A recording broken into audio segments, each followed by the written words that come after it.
Be careful of survival mode, a message for my mother and sister. With love and wisdom, my dear mother, my dear sister. Very few people in this world, including many Christians, manage to recognize something important.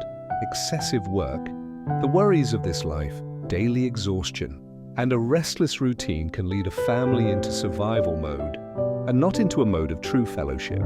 When that happens, emotional and spiritual stability and even the sense of unity within the home slowly weaken. And our young people, especially teenagers, feel this impact more than anyone. But I tell you something with all my heart. These generational chains can be broken. Difficult? Yes. Impossible? No. The answer is a resounding yes, but it requires three things: understanding, humility, and thinking a little outside the box. Sometimes, to save and guide our sons and daughters, we must do different things, simple actions filled with intention.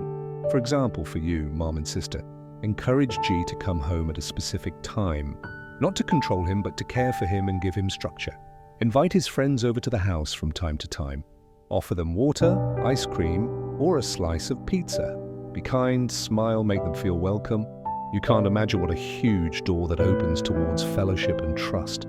That little seed of love planted in others always ends up bearing its best fruit within the home. Jesus himself taught a profound principle in Luke 16:8. For the sons of this world are more shrewd in dealing with their own generation than the sons of light. The Lord was not praising the world, but calling us to learn practical wisdom. Those of the world act, they move, they take initiative. We, as children of light, must do so with more love, more compassion, and more discernment. And I want to add something beautiful that God has allowed me to learn here in the United States. Thanks to the Lord, I have seen it with my own eyes. Brothers and sisters in Christ, in places like California, San Francisco, and Pennsylvania, live out this principle of fellowship in a beautiful way. When a neighbor is sick, the brethren write letters, send cards, pray for them. Sometimes they bake bread and take it to the neighbor's house. And many of those neighbors have never even been to church. But that is no reason to stop loving them. Here, I saw something that deeply marked me. They don't see people as a project, but as human beings loved by God. And that is genuine fellowship.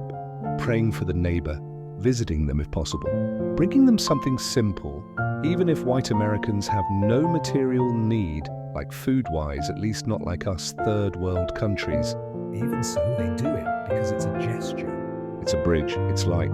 And yes, there are negative things in every culture.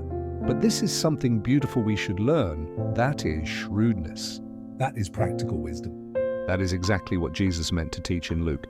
That's why I share this with you, so that you may start in the home, with G and with yourselves, but also so that you may continue to illuminate those around you. Because fellowship is not just social, it is biblical, spiritual, healing, and profoundly powerful. It doesn't matter if people one day go to the church where we gather or not. That is in God's hands. Our calling is to live together with wisdom and a genuine heart.